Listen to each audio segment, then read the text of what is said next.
लोग कहते हैं हाईवे 47 के उस पुराने गैस स्टेशन पर रात 3 बजे के बाद फ्यूल इंसान नहीं भरवाते, बल्कि वो लोग आते हैं जो सालों पहले मर चुके होते हैं।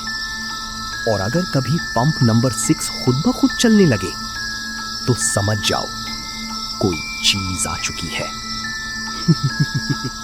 शहर से बहुत दूर एक सुनसान हाईवे पर अल रहमान गैस स्टेशन मौजूद था।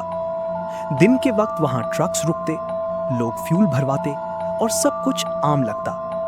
लेकिन रात होते ही पूरा स्टेशन अजीब खामोशी में डूब जाता।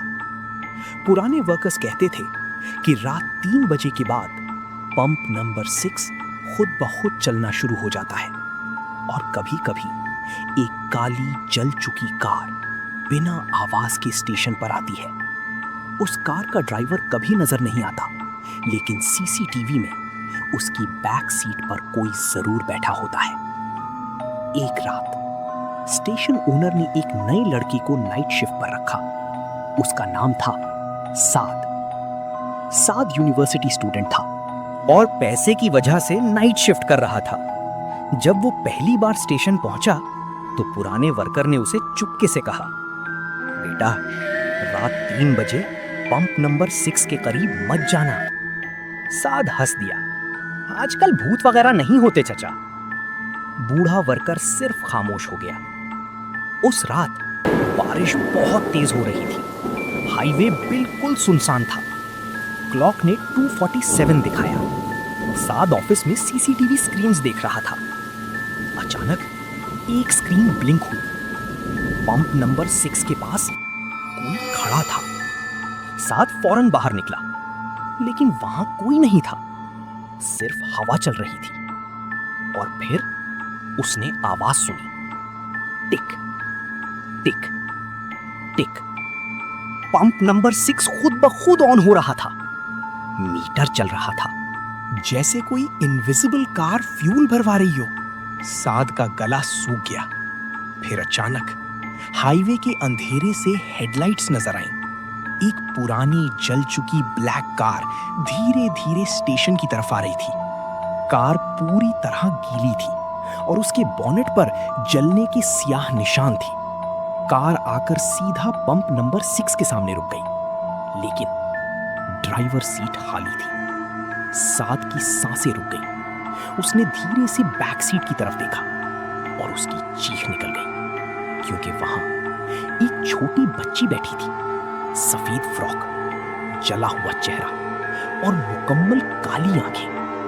बच्ची ने आहिस्ता से कहा, अंकल, मेरी मम्मी को देखा है? इसी लम्हे स्टेशन की तमाम लाइट्स ब्लिंक करने लगी। सीसीटीवी स्क्रीन्स खुद ब खुद ऑन हो गई।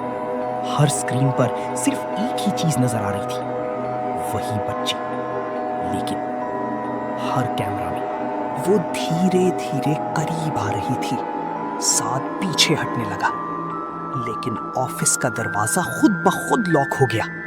फिर स्पीकर से आवाज आई, पंप नंबर 6 रेडी। साद पागलों की तरह दौड़ पे मुक्के मारने लगा, लेकिन फिर उसने अपने पीछे किसी की सांस महसूस की, गरम और बहुत करीब।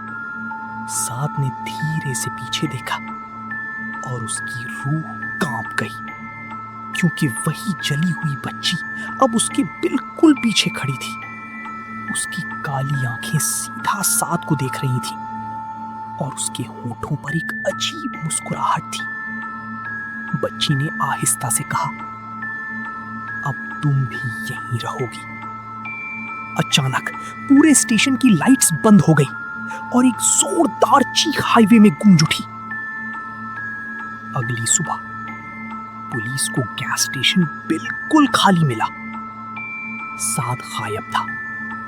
सिर्फ ऑफिस के अंदर सीसीटीवी स्क्रीन चल रही थी और उसकी लास्ट रिकॉर्डिंग में पंप नंबर 6 के पास साद खड़ा नजर आ रहा था, बिल्कुल सीधा, बिल्कुल खामोश, और उसकी आंखें मुकम्मल काली हो चुकी थी।